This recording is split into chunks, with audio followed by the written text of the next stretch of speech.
Morning, everybody. I have to, this is kind of surprising, but I think I'll concur a little bit with the pro tem. I think for the past couple weeks, I know we weren't here at the press conference last week, but there's been some positive movement on some good issues. Last week, of course, we passed a full ban on foreign countries and entities buying farmland in the state of Missouri. That was a big step forward, and I think, as you're all aware, there's a lot of folks talking about this around the state. That was a Freedom Caucus initiative that we got amended to a bill from Senator Brown. This week we had several more victories. We got prohibitions against ESG scores being used against the citizens by the government of the state. We got a prohibition against centralized digital currencies being enforced in the state of Missouri. And we also got a constitutional amendment passed that's going to limit the income tax. That was Senator Koenig's SJR that just passed today. So we feel pretty good about what we've been able to accomplish. There's, of course, an ongoing conversation that, yep, we put the brakes on a lot of things that we don't like, but I think this past couple of weeks has been a real indication that when it comes to moving forward protections for the people of the state, the Freedom Caucus has been very, very effective. So we're excited about that. I know we have a lot of conversations accompanying about the budget. I'll say this about the budget. I'm looking forward to seeing the House bills. I know the House has already done some good work cutting out of some of the waste that the governor recommended in his budget. I don't know if they've gotten all the way that they need to get to, but we want to ensure the Freedom Caucus is committed to ensuring that we're going to pass a balanced budget in this state. The governor wasn't able to submit a balanced budget to the legislature. The House has taken up this cause and I think has made some good steps forward, but I just find it very difficult to believe that the Senate would pass any budget that isn't balanced. And I don't know that there are very many people in this state that wouldn't have that expectation of everybody in this building to pass a balanced budget no matter what party you're from. So there are conversations going on surrounding the FRA, but we continue to believe that if passing the FRA is important, well, so is protecting life, and we want to make sure that defunding Planned Parenthood becomes the norm and not a conversation we're continually going back to. So with that, I'm happy to answer any questions. In the budget that the House passed, there is more money for I-44 than what the governor originally asked for. It's almost about $1 billion to rebuild, put 3 lanes in from Joplin to Springfield and eventually to Rolla. Is the state at a point where we need to have the I-70 construction going on and the I-44? Should the state be spending that money?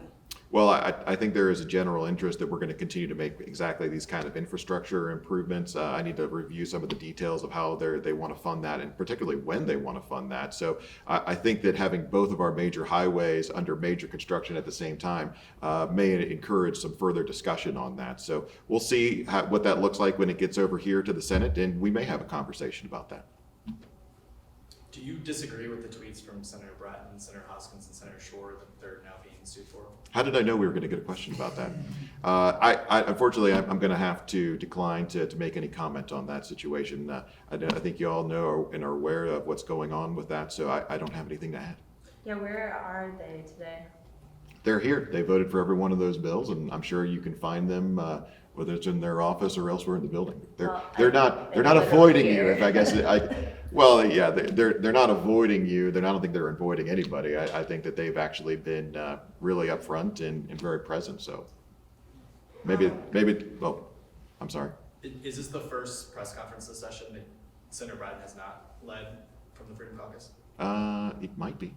It might be. Are you saying I'm not doing a good job? No. Oh, You're doing okay. a great job. All I right. was curious. All right. It's change of pace. All right. You said it was not a balanced budget the governor proposed. That's right. The governor proposed a budget that uses the revenue from next year and some of the accumulated resources that the state has.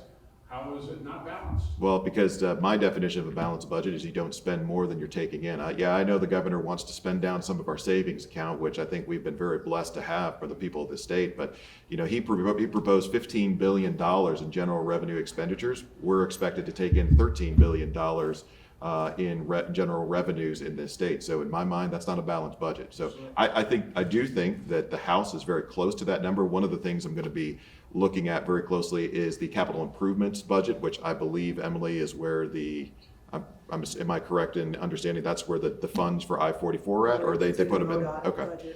This is why I'm tempted to wait until we get the bills from the House. But seeing those capital improvements, where those numbers align, but if the state is taking in $15 billion in general, or $13 billion in general revenue, I can't imagine that we would want to spend more than we took in. So the House budget is really only is less than $200 million in general revenue, less than the governor. So it's close to $15 billion itself. Oh, And so does that include the CI budget?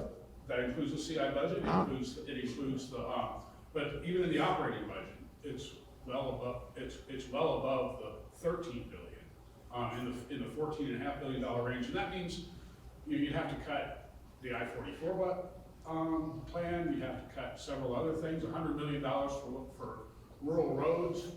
So where are you going to start making cuts if you want to get $1.5 billion revenue out of the budget? So first of all, Rudy, I would encourage you to listen into the debate we're probably going to have extensively over here in the Senate if you want to know exactly where those cuts are going to be. Now, I will also tell you that the feedback that we've been getting is that the operating budget was going to be very close to the $13 billion in general revenue. So if that has changed, then I would expect it's going to lead to a more extensive conversation over here in the Senate. And I don't want to shy away from the idea that we need to make some significant cuts to the finances of the state. I think there are many things that I've been talking about for years that we're going to be able to go in and take a look at over the next couple weeks. And I'm excited to do that. And if you guys will bear with me, I'd like to see what the House ultimately is going to pass before we start making specific comments on where those cuts are going to be or what we're going to propose. But I just want to leave you with the idea that I cannot imagine the Missouri Senate passing a balance that is not balanced, or passing a budget that is not balanced. And I define that by saying whatever our general revenues are expected to be, which is about $13 billion according to the consensus revenue estimate, if it's above that number, in my mind, that's not a balanced budget. Are you in favor of fully funding the foundation formula? I think that we can make our commitment to the foundation funding formula and still pass a balanced budget, yes. Senator Koenig, if you're okay when I ask you about your bill that passed today, the SJR, can you just not only explain it, but then talk about, does Missouri have the ability, with revenues being flat this year, to offer more tax cuts? Yeah, I mean, we have. I think we can, but the bill itself is about tax reform. It's about preventing future tax increases within our Constitution, and then also preventing double taxation. So there's basically three parts to it. There's an income tax cap. I think if we want to move our state forward, we need to eliminate the income tax. This would allow ourselves to broaden out the sales tax base a little bit, and then also prevent that double taxation. One other comment, Emily, and this actually goes back to a question. I'd just like to put this out there when we talk about public financing of sports stadiums. I know this conversation, the question was asked earlier. I know of no path in the Missouri Senate where we're going to do any public funding of sports stadiums. I think that would be resisted vociferously and extensively. So nobody has been able to explain to me, it seems like the voters over there in Kansas City were right, that they don't feel the need after spending their hard-earned savings supporting these two sports teams, that they need to bail out the billionaire owners of these teams with even more taxpayer money. So I know there was a lot of optimism and approval of the decision that the voters made, and I just can't imagine the state taking a step backwards and until somebody can explain to me why the owners of the Royals and the Chiefs need more of our cash. Awesome. Thanks, everybody.